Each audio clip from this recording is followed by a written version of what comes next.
principle of Quranic abrogation, right? Look, I'm not a scholar. I'm not a scholar. So what Quranic abrogation means, what it means is that because the Quran is inherently internally inconsistent, like a lot of big, long, complicated books, right?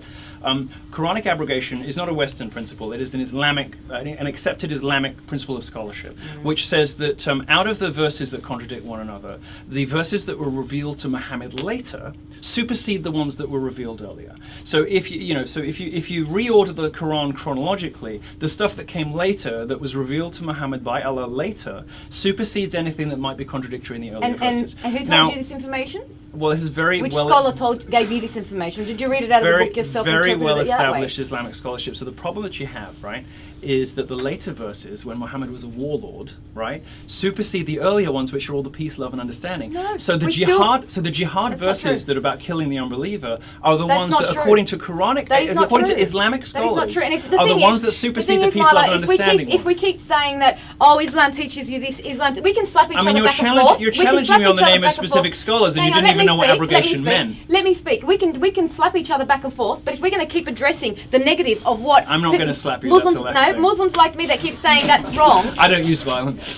Muslims like me that keep saying this is wrong, and then you keep hearing someone saying, oh well, no, it's bad, and you're all murderers, and you're whatnot, and this is what your Quran says. How many times a day do you pray? Hang on a second. How many times? 1 second, please. Do you pray 5 times a day? Yes. Well, I try and do my best. I'm not the best. How many times a day do you pray? 5 times a day, but I'm not the best. You pray 5 times a day. I am not the best. I miss a bit. I've made that clear. When's your next prayer today? Listen, what time? I won't have time until I get home. So you're not praying 5 times today. Will you pray 5 times tomorrow? I do my best. Do you do namaz on Fridays? I do my best. Let me finish my question. Do you go to namaz on Fridays? Let me finish my question. Do you go to namaz on Fridays? No, I do not. I don't follow a preacher. So, I don't follow an imam. Okay, I don't want, because I don't want to get confused in certain ways. Regardless, I just don't understand what respect you call yourself a Muslim. What I'm trying to say to you is, right, whether we keep identifying the negative and people like me saying, well, no, we're not all like that. Right? You have your opinion on so many things. We can agree to disagree on so many different levels. What is your solution? If you think you have the answer to everything, please let me know. What is your solution? You're saying Islam from the West. Expel Islam from the West. Yeah. Anyone who describes themselves as a Muslim, send them back to the Middle East.